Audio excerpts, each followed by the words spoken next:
Sin Chow, as they say over here, which is g'day. Just a quick video to you, just as I promised, just to let you know what's happening in the year that I've been here and the year that I've been out of your life. And of course, I appreciate that would have caused you immense amount of distress.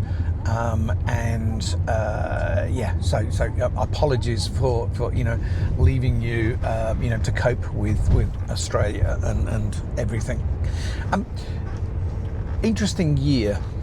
I didn't expect to go through the journey that I've been on. I left Australia extremely broke, extremely sad, and extremely just like beaten by life, absolutely destroyed by life, and all the failings and all the things that I was hopeless and useless and too much of this and too much of that and too little of this and too little of that, and absolutely destroyed by it. And so the only way out, as you know, was for me to leave Adelaide, leave Australia, and relocate to a country that I could afford to live in, which is Vietnam. And I met my fiance Hung a few weeks into living in Dalat, and the story is out there. I've written about it, and I've put the story into blog posts and things. But we had a not a very good first date, which was in a chicken restaurant just near where I was living. And as all people are, especially in this country too, but Australians would be as well, very polite and very kind, and I only found out weeks and weeks later that she actually didn't like the meal at all. But what happened after the meal was important, and that was that we went for a coffee, and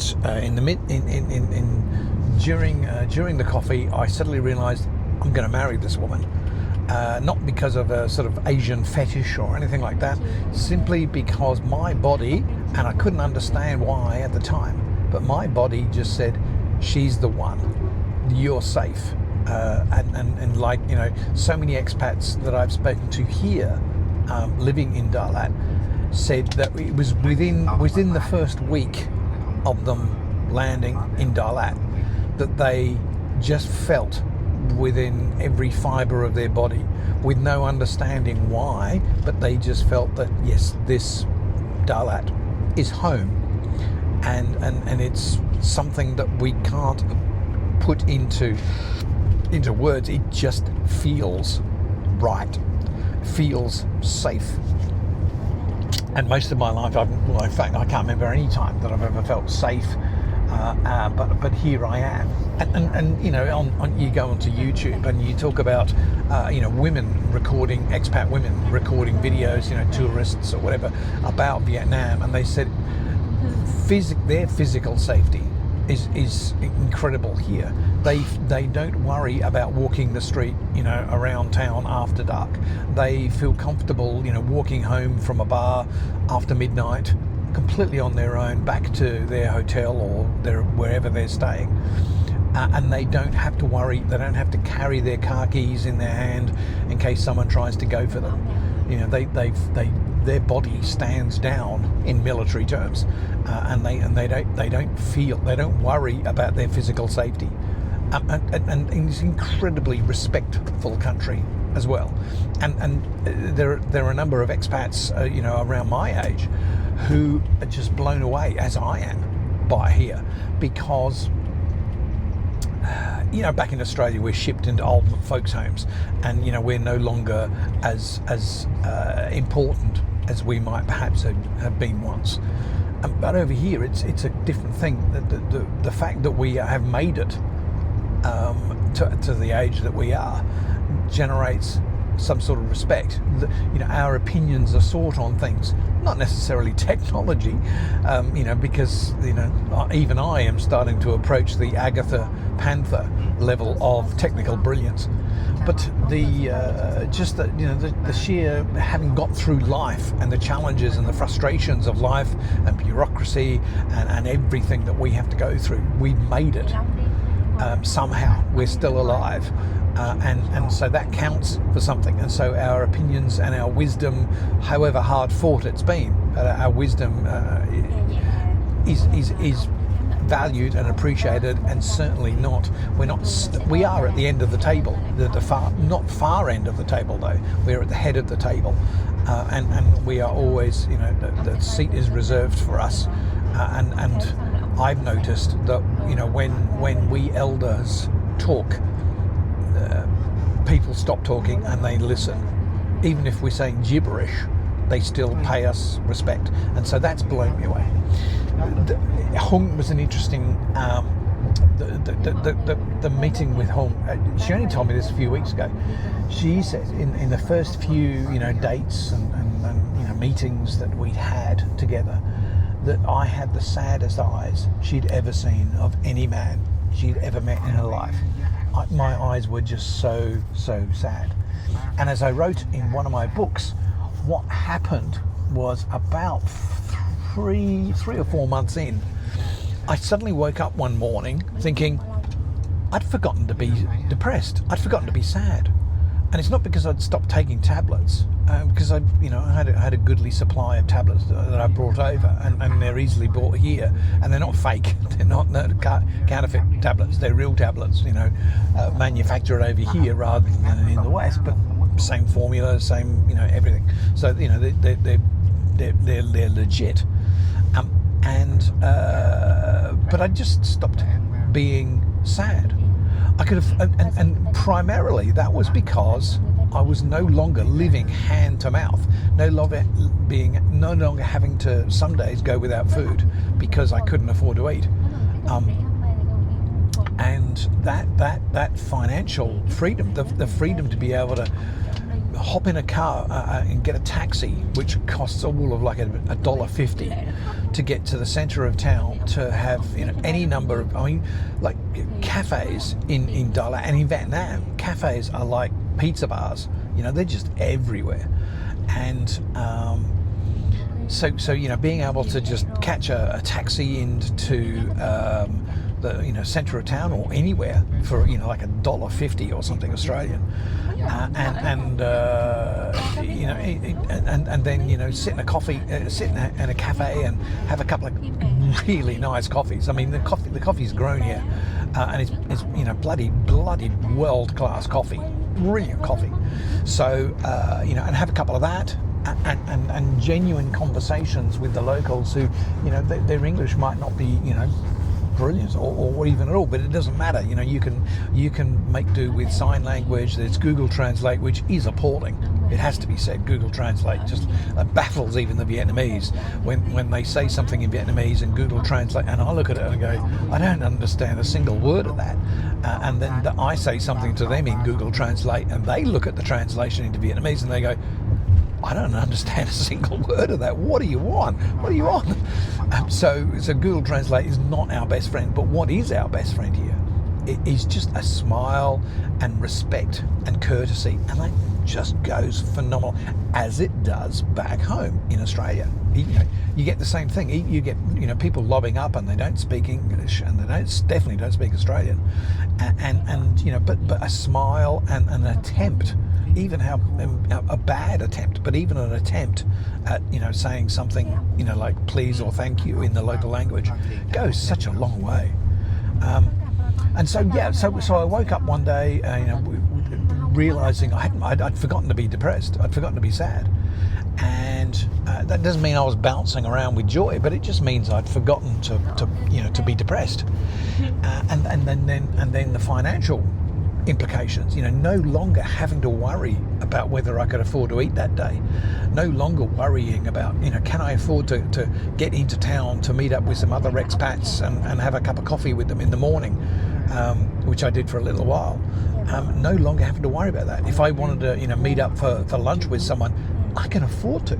So that financial freedom from a man who never had it, has never had it his whole life, except when he was flying around the world as a social media guru. Then I had money. Oh shit, yeah. But that was few and far between. The rest of my life I've never had money, and so I'm acclimatized to not having money. some could argue it's my default state, and so therefore I will, like water, I will find a way naturally to go back to being broke. But anyway, so I'm rambling. But life here is fanatically 180 degrees different. Now, you remember back in Adelaide, I was bipolar, and that was the diagnosis that I'd had for decades. I was bipolar type 2, and that was my diagnosis. And I totally understand why you went. I've had 2 husbands already who are bipolar, and they turned into fucking nightmares. So I don't want a third, and I totally understand and respect that. And then just before I was about to head here in January of 2025, a woman, a psychologist called Gay, who I had been in weekly Zoom chats with. She was appointed by the DVA to look after veterans, who've had mental health problems, suicidal ideation, all that sort of stuff. And so we would meet online for an hour over Zoom or WhatsApp or whatever. And she asked me a question one day, and she is like one of the best courtroom lawyers, in that she never asks a question if she doesn't already know the answer, or pretty bloody close to the answer. So she just casually dropped into the conversation one day. And bear in mind, Gay and I had been talking weekly for years. Dropped into the conversation one day. Do you think you might be neurodivergent? She knew already that I would go, no, I can't be neurodivergent. I've spoken in front of world, stages. I've toured the world. I've run businesses, into the ground, but I've run businesses, I'm a guru in I was back in the early 20s. Anyway, so, I can't be neurodivergent. I'm just not very good at life. And she said, well, okay. So she knew I would deep dive this. So I, still got access to the science databases, and I deep dived and did lots of research, and realised she's right.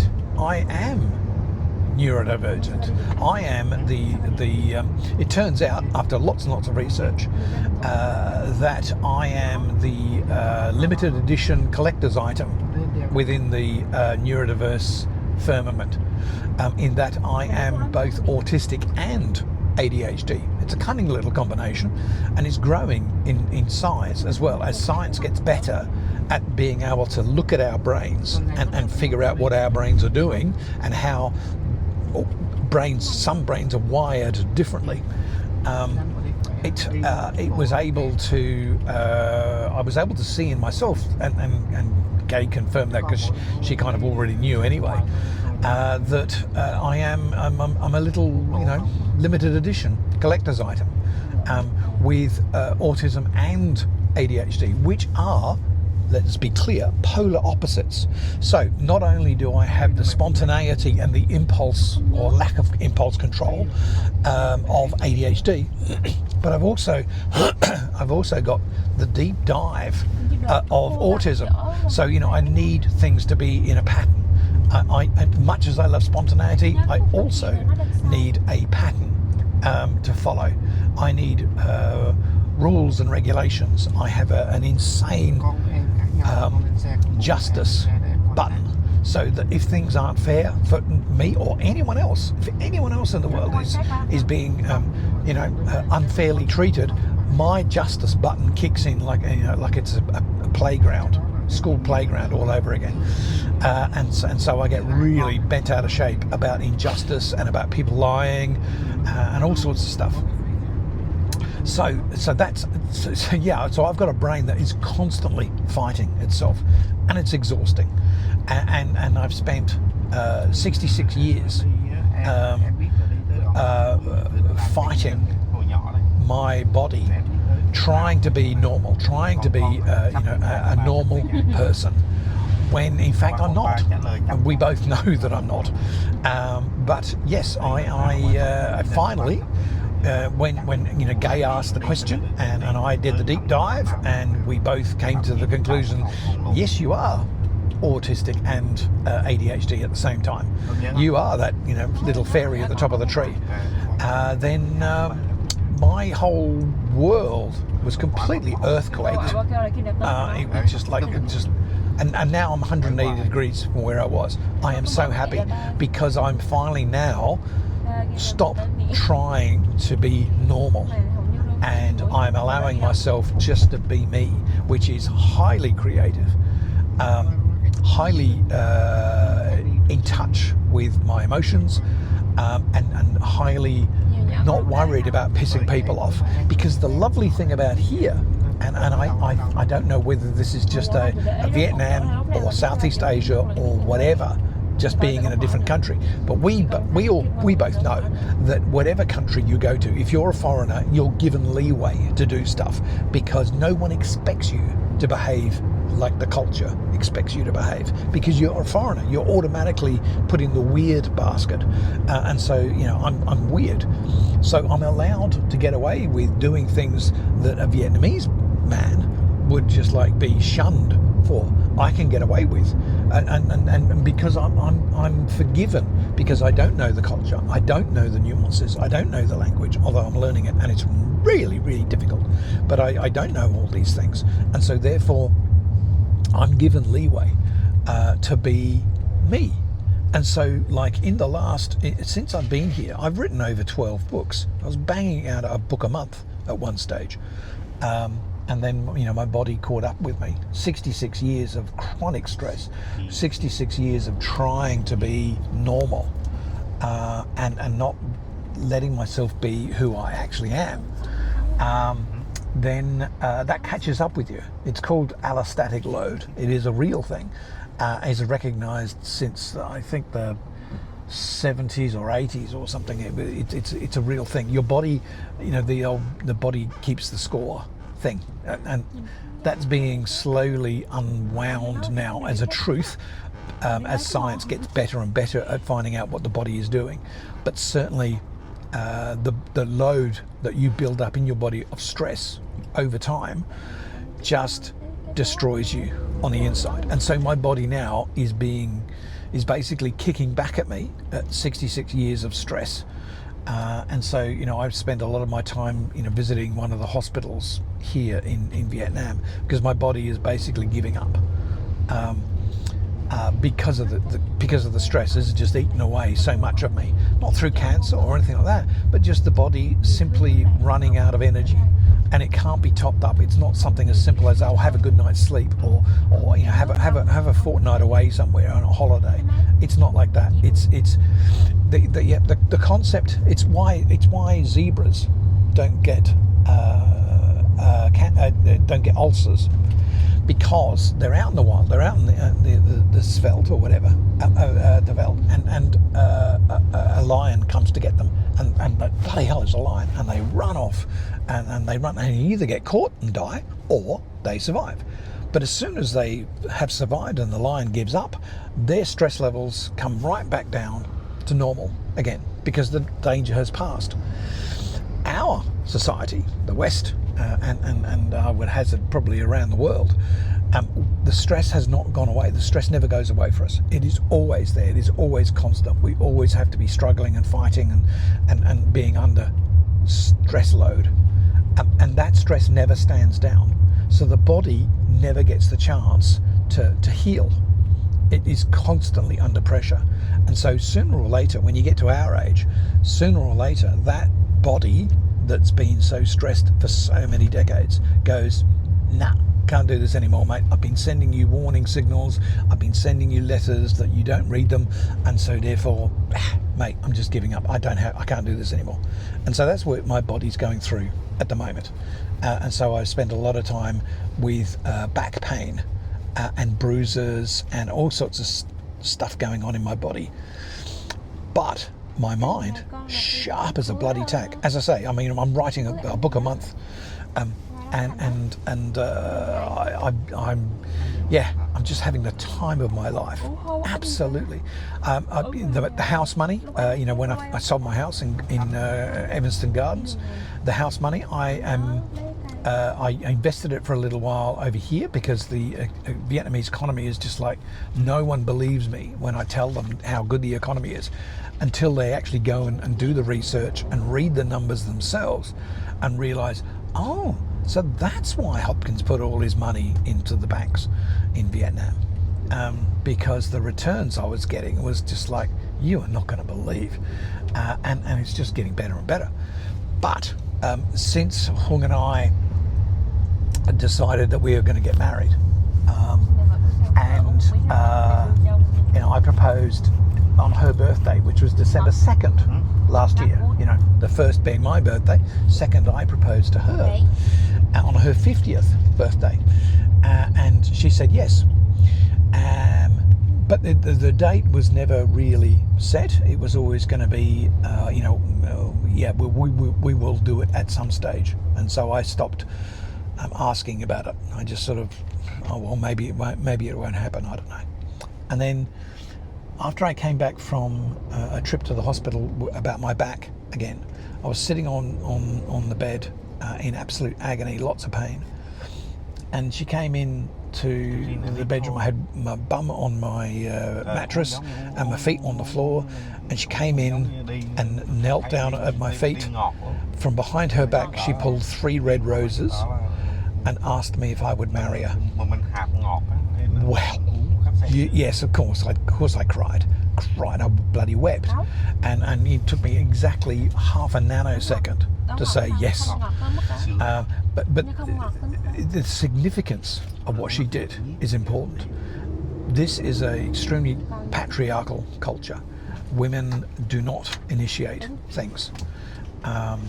So for Hung to do what Vietnamese women don't do, for her to propose to me was, I'm guessing, her way of saying, yeah, I'm ready. Let's do this. And so we've started the paperwork process. Now, Vietnamese bureaucracy, you think councils can be bureaucratic assholes. You have no idea. This country will teach even the most patient saint the meaning of patience. It is just unbelievable. I was crying last night with sheer frustration at trying to get some of my books into the country, because that all that stuff that you boxed up and sent off to me here, well, it arrived here, and then customs didn't like something or other, I don't know what, and so in the end there was lots and lots of back and forth about this with DHL, and DHL in Australia had attached several crates of wine to my manifest, and I knew nothing about this, so I had no idea what they were doing. And Vietnamese customs said, well, you can't bring all this wine in. What are you doing? And so DHL would say, well, and so DHL would then come back to me and say, well, but they wouldn't tell me what the manifest said. It just said, well, the Vietnamese customs are querying this. So I sent them more and more information about what was in what I thought was in the container, the box, and customs would look at the manifest and see all those crates of wine and say, you can't bring them in without paying duty. So how much did you pay for them? How much did you buy them for? Because you're obviously going to sell them here in Vietnam. And eventually, it took about 3 months, I guess, for someone to show me the manifest, to send me the manifest, and I eventually bored one day, scrolled through, saw all the wine crates, and went, that's not me. So I went back to DHL, and said, oh look, there's all these wine crates, they're not mine. Oh no, there must be. No. So we then had another month of discussion, DHL and I. Meanwhile, customs are saying, well, it's sitting in our warehouse. You've got to start paying storage for it. And I'm going, hang on a second. So this ended, in the end, I had to fly down to Saigon to meet with customs and a representative of DHL in the room as well. And it was decided, became very obvious to me quite quickly that customs were not going to let the whole, because they don't open boxes, they don't split open containers and then take some stuff out and let you go through with the rest. No, it's an unsealed box, and they're not opening the unsealed box. It either all comes in or nothing comes in. And so they advised me in no uncertain terms through an interpreter that they are not going to open the box, and that it is in my best interest if I send it, let DHL take it back to Australia, and then I can try again.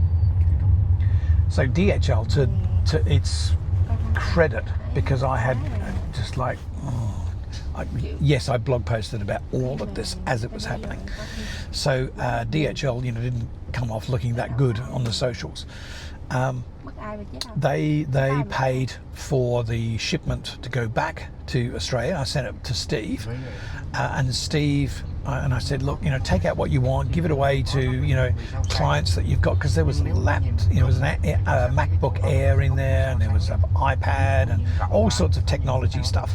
I said, give that away to clients and family, or do whatever you want. Just send me these books, and there were big heavy art books. Just send me those and I'll be happy. So all the technology stuff Steve held on to, and he just tried to send me these books, and still, this is a year later, just about, still can't get the books, which I Steve had to resend, and I had to pay Steve to send them back to me here in Vietnam, still sitting in a warehouse in Saigon, trying to get it through customs, because DHL have still, and it's back and forth, and it's just like endless. Can you please supply us with this information? Well, it go back 7 emails, and you can see that for the last 7 emails I've been telling you this over and over again. Why can't you just, but no, you need to tell us again. So bureaucracy here. Anyway, so Hung and I are on the process of getting married. It's a long-winded process, but I understand it's a long-winded process even if you're a Vietnamese person marrying a Vietnamese person. The bureaucracy here is just diabolical. But we're getting married, and so the money that I had invested here, in the bank, and getting a very nice rate of return, thanks very much, I have transferred to Hung. I know, I can hear the alarm bells going I have transferred it to Hung, because she I am paying for her to tear down her house. It is a 1970s Vietnamese built house, and the walls are so mouldy you can push the wall and water comes out of it. It's like a sponge. So it's that mouldy, and it's just like horrible. And so I'm paying to have her house pulled down, and we are rebuilding a house, a taller house together, because you can't go sideways. There's no extra land, but we can go up, and there are height limits, but that's usually governed by how much money you can throw at the project and throw at the people who are issuing the permits. So we're putting our money towards that. We are building a new house, taller house, and we're going to put apartments in there. And one of the little serendipities is that the family that I'm marrying into, lovely Vietnamese family, and I'm very flattered to be coming into that family. One of them turns out to be a big head honcho constructor of houses and buildings and stuff, so he knows his stuff. He is extremely well connected, so we're getting a house built for a lot less than I would as a Westerner coming in trying to buy it and have it built. His wife, his wife, who is a wonderful, lovely woman, and I will send you photos in this video. I will pop up photos of who's who. She turns out the equivalent, I guess, the unqualified but very experienced equivalent of a quantity surveyor. So she can tell within minutes if I decided I want this particular wood as distinct from that particular finish, blah, blah, blah, blah. Yeah, okay, bang, bang, bang. These are the budget implications. This is what it's going to cost you. This is what it's going to do to the budget, blah, blah, blah, blah, blah. All that. Brilliant. Their daughter, she manages their rental properties that they've got, and she also manages their little cafe that they've got. And I thought, oh yeah, lovely girl, but she's managing the cafe, and that's it. No. She also manages the accommodation that they rent out. And I sort of, well, that's good. Keeping it in the family, that's great.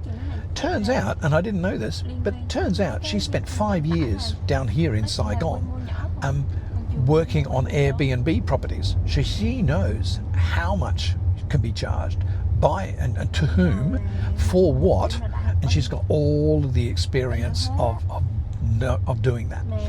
She's shown me that my original plan was to build this new house and rent it out to expat families, because Dalat's going through this big expats. It's kind of like, imagine Crayfors and Stirling rolled together and about 10 to 15 times the size, but it's that upmarket. It is the hub for the very rich in Hanoi and Saigon to come to escape the summer heat, and it is on a weekend you can't move in the place. It is packed with visitors. During the weekdays, fantastic. You roll around and it's just like there's no traffic. It's wonderful. Weekends and public holidays. So anyway,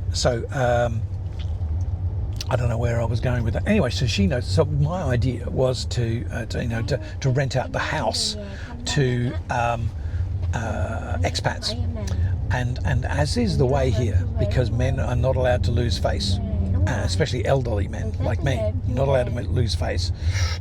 No. So no one disagreed with me. But one day, Lavi, because she's only Sue's age, my Hung's daughter, she's about 23, 24, something like that, years of age, and she said, that's a great idea. Can I show you something else? And I thought, okay. And her English is quite good, whereas everyone else, it's Google Translate, or Hung is the translation engine. But so Lavi said, well, let me show you something else. And she showed me the monthly spreadsheet that she keeps on her father and mother's rental properties. Oh my God. And this is just to locals. This is not to expats. This is just renting out their place to locals who, month by month. So it's just like 2.5 times the rental income that I was thinking of getting from renting out the place to an expat, the whole house. So we threw that idea out quite quickly. I threw my idea out quite quickly in light of seeing these numbers. So we are building, I think it's 4 stories high, and apartments, single bed apartments in them. They will be the ground floor will be rented out on a 12 monthly basis, and that will have 2 bedrooms, but everything else is 1 bedroom and monthly rent. And as I say, over twice what I was expecting to be able to get from renting out the whole house to one family. Brilliant. I've suddenly, like marrying into this family that knows their shit, and loves their grandpa. So it's a long story. I've got a little 5-year-old granddaughter now, who loves grandpa with a passion, as I love Sarah. And so, I am grandpa, and this is another measure of the culture here. Sarah's aunt is a Chinese massage therapist, stroke doctor, they're called over here, but Chinese massage therapist. And Hung was going to see her once every week or so for back problems. And one day I went with Hung to this massage therapist, just sat on the couch, and Sarah was there. She was 4 years of age at that stage, and she sat on the couch near me, looking at this man who obviously was not Vietnamese, and she just decided out of the blue, "Grandpa," she called me, and she walked over to me and handed me her drawing book and a pen. She said, "Draw me something." And her English is very good. They're teaching English at kindy. Her English is very good. And so I became Grandpa within a couple of minutes, and we became just like thick as thieves. We were just so in love with each other, and it stayed that way. And Sarah's parents, who run a farm, they're doing well financially as well. They invest in gold and things. So yeah, they're doing well. Sarah's parents were interested in this Western man who has a bond with their daughter. And one day, the father, his name is E. It's a capital Y with a little squiggle on the top, but E is pronounced. And E and I met him, and we bonded straight away too, because he wears this bandana, and he just looks like a pirate out of the Pirates of the Caribbean. And so, but we bonded straight away. So one I think this is about 4 or 5 weeks after Sarah and I had first met. The family, his family, Sarah and the aunt, and he and his wife came to my apartment, and we were having dinner and everything, and he sat down with me, and the whole family went very quiet. So I thought, oh, and they all looked at him, and he said, "Sarah's doesn't have any grandfathers. They're both dead. Will you be her grandpa?" And so yes, surprisingly, I cried and said, within a heartbeat, I said yes. And then he said, "Will you be our grandpa?" Meaning the whole family's grandpa, because his father was dead. His wife's father was dead, so there were no grandpas. Now over here, grandpa is not just old person, who wets himself and smells and sits in the corner and dribbles. It's a position within a family. It's a hierarchy. There's a position vacant. And so the family wasn't balanced because there was no grandpa. There was a grandma, a couple of grandmas, but no grandpa. And so the family felt unbalanced, and here was their daughter, their little 4-year-old daughter, in love with this Australian old man, and they did me the very great honour of asking me to be grandpa in their family. So fuck me. Yeah, so within a year, I have grown a family. I have a wife, a fiancé. We are on the road through the bureaucracy to get married. And yes, you will be walking me down the aisle. And we have, I have a life here. My stress levels have plummeted because of the financial freedom that I enjoy. I'm not rich by any means, but I can afford to go out for lunch. I can afford to have a coffee whenever I want. I bought myself a little scooter, so I can zip around the place, and I love that. I love going. It's like driving through Crayfors and Stirling on a little scooter, and during the week there's bugger all traffic, so it's just wonderful. The people here are so friendly, like Australians are so friendly to foreigners. You smile, you show a bit of respect, and the doors open for you that you had no idea there were doors in walls, and suddenly a door opens and you're welcomed in.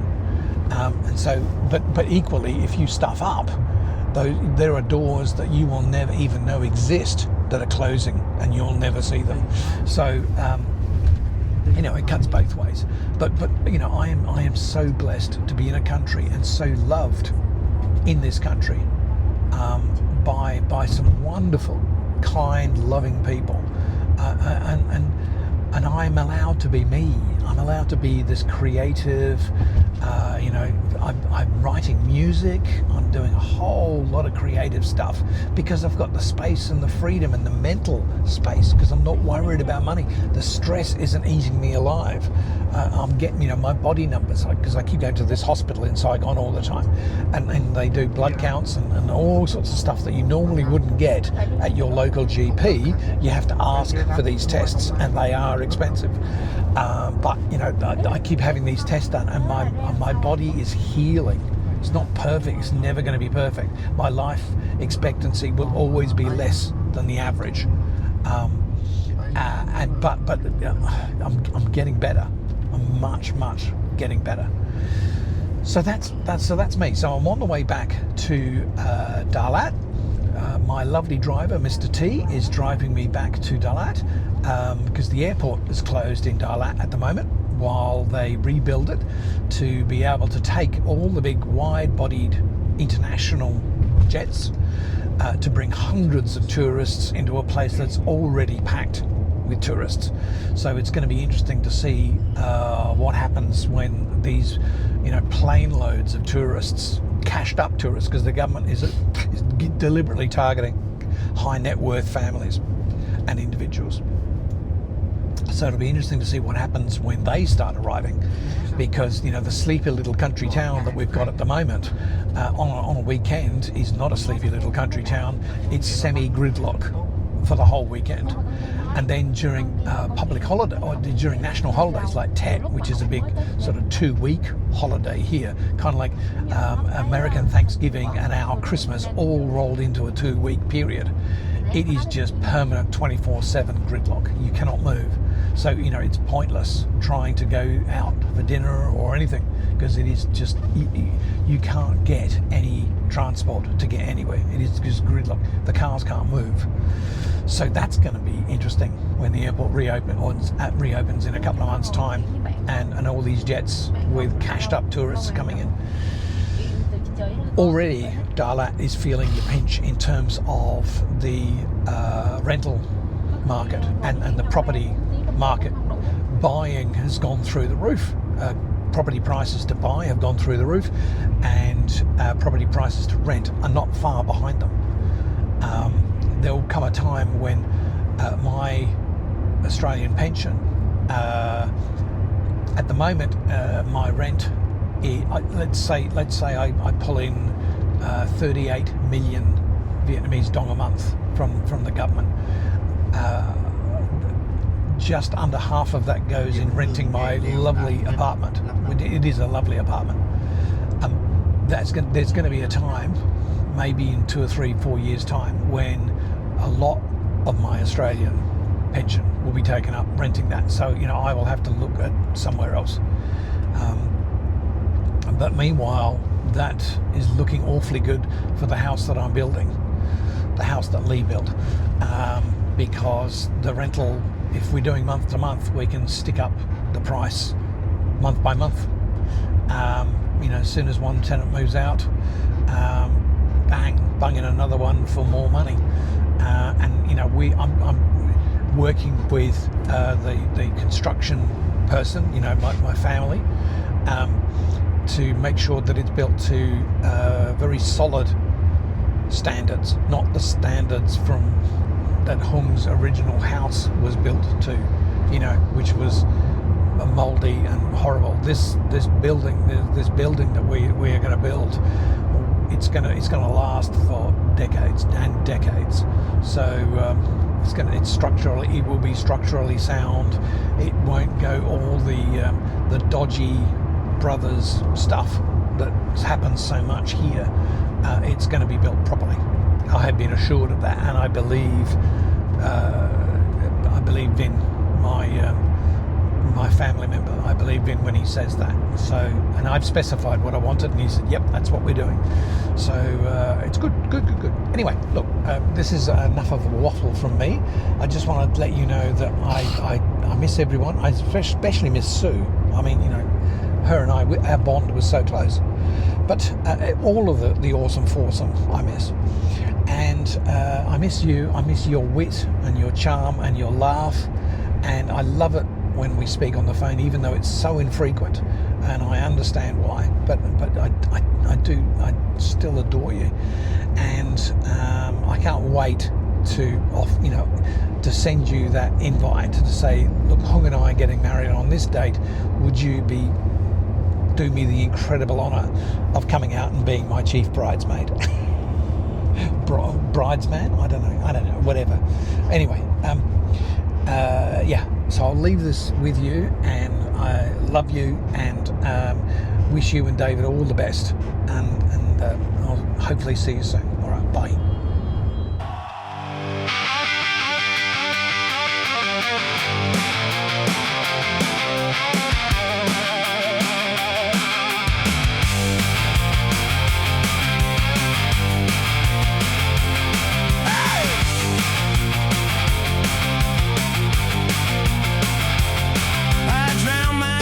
In whiskey that's been watered down, I hide my fears in shadows painted on the ground. I'm civilized but compromise my high ideals. I say I think, but I've forgotten how it feels. Always thinking of myself, I'm the rational man.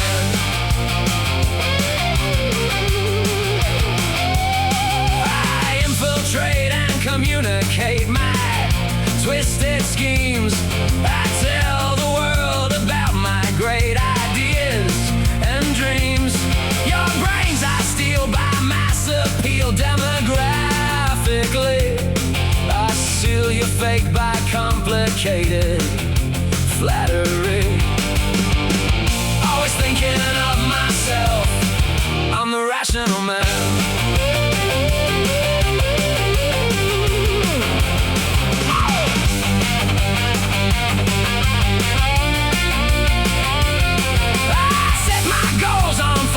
Shores to dominate. You could start a revolt, but that's the chance I take. I'll plot and scheme my master dreamer till it's time to overthrow your overlords and take what's mine. Always thinking of myself, I'm the rational man. Always thinking of myself, I'm the rational man.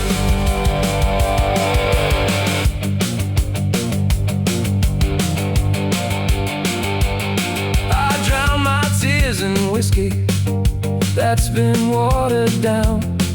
I hide my fears in the shadows painted on the ground. I'm civilized but compromise my high ideals. I say I think, but I've forgotten how it feels. Always thinking of myself, I'm the rational man.